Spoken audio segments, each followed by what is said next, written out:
Hi, my name is Anna Salvita. I am the assistant principal at McKinley Elementary. I am also a mom of two teenage boys. And I'm here today to hopefully add to your family toolkit on the topic of get started now. I have 5 tips that I think would help start a successful school year, especially in our current online start for the fall of 2020. My first tip is get to bed. We know that sleep is very important for the development of children as well as their learning. And I know in my house, our summer sleep schedule looks a lot different than our school sleep schedule. We like to go to bed later and get up later than when we can, but that doesn't really help when we have a school schedule that we have to get up for. So we start adjusting our sleep schedules before school starts, at least a week before, not the day before. Sometimes it takes longer than a week, depending on how much we have to adjust, but it really helps to get it started now. It also helps to do it gradually, adjust a little bit every night. And then it also is helpful if you know what time your child needs to get up in the morning on a school day in order to have enough time to get ready, enough time to eat, and to get settled into online learning.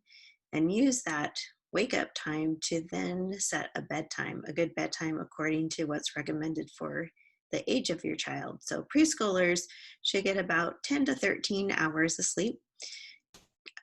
Grade school children should get about 9 to 11 hours of sleep, and teenagers should get about 8 to 10 hours of sleep. So I would use those guidelines to set a good bedtime for your child based on their age.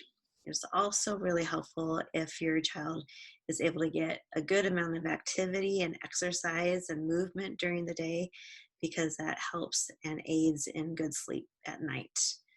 It also can be helpful to think about where they're sleeping and if it can be darkened at all or made to be more quiet, because that also can help get the body ready to go to sleep. So, get to bed is the first tip. Tip number 2 goes with tip number 1. Setting a screen time curfew actually helps with a good night's sleep. So, we know from studies that using screen time before bed interferes with a good night's sleep. So, setting a time consistently every night to turn screens off and set them aside, put them away out of the bedrooms, really helps the brain and body to calm and be ready to sleep. This can be hard, but it's helpful to build in different routines before sleep, such as reading a book or maybe playing quiet, calming music. So, tip number 2 is electronic curfews equals a good night's sleep. In addition to setting screen time curfews, I think it's also important to set screen time limits. I realize that we will be learning online to start school this fall, but online learning is very different from entertainment screen time. Online learning requires much more engagement and mental stamina and deep thinking. And so, the more that we can start to limit the entertainment type of screen time, the better prepared students are for making that switch, which can be a really big adjustment if they've been mainly on screens for just entertainment purposes. So, my tip is to start limiting that screen time, but also starting to think about how we use screen time to learn. One suggestion is to use some of that screen time that they do have right now to make that adjustment to skills that they will need for the fall. For example, Zoom will be used quite a bit for lessons and interacting with their classmates. And this can be a very new skill for many kids. It's a different type of conversation and listening and engagement. And so, if there's a way for you to practice this with your child, I think it would be a great way to prepare them for a lot of what they might be doing in the fall. If you have access to a device right now, or when you do get a device, I would encourage you to see if there's a way for them to practice using Zoom. maybe with a family friend or a family member. It's a great time to get that practice in and get comfortable with how it works.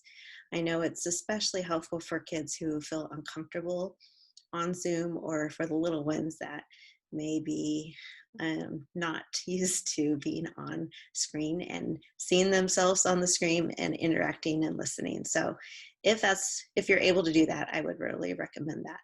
But at the same time, set those screen time limits, the fun screen time limits. I realize that screen time limits are very hard to do as a parent. And so I think it's very important to set clear expectations. We know that kids respond well when we communicate clearly with them, when we are able to tell them what they need to do and when they need to do it. It creates more predictability for them and stability. And we know stability is something they could really use during this time. So I would encourage you to start using, if you don't already, using language such as when and then to start setting expectations for your child. For example, if you said, when you pick up your toys, then you can go do the other activity you want to do. So helping them learn that first they need to do this in order to do the next thing is a really important skill, not just in regular home life activities, but also at school, whether it's online or in person. It helps develop that understanding of work first, play next. It helps also if what you say to them in those statements, that it's reasonable and it's achievable. So if I said, well, when you pick up your clothes, you can go to Disneyland, that isn't very reasonable, especially at this time. So reasonable expectations, things that they can achieve, especially if this is new for your child. So if this is something new and different, I would start simple and easy and then build up over time as they adjust and understand that what you say is what you're going to follow through with and you're going to stick with it. So you start using those when then statements. It's really helpful when school starts because you can start, they are already in the habit of understanding what you mean when you say, do this first, and then you get to do this. And when they're online and they're learning, being able to say, when you finish your assignment, then you can text your friends. They're already in that habit. So starting it now, getting them used to that language, I think can be very beneficial when school starts and you want them to get their work done first before other things. And finally, I would say believe in yourself. So learning online and at home is hard, but we have an important role to play in creating positive mindsets and thinking for kids in difficult situations. And we can do a lot with that just by how we talk to them and with them and the words that we use. I would encourage you to praise perseverance and effort. Look for opportunities to praise them on the work that they're doing and the learning that they're doing, even if it's hard, and build in those phrases of, you can do this, it's hard, I like how you're sticking with it, keep going. It does take practice and it does take time sometimes to retrain our thinking, but it is possible as long as we just keep at it. So to review, your 5 tips of things that you can get started with now before school starts.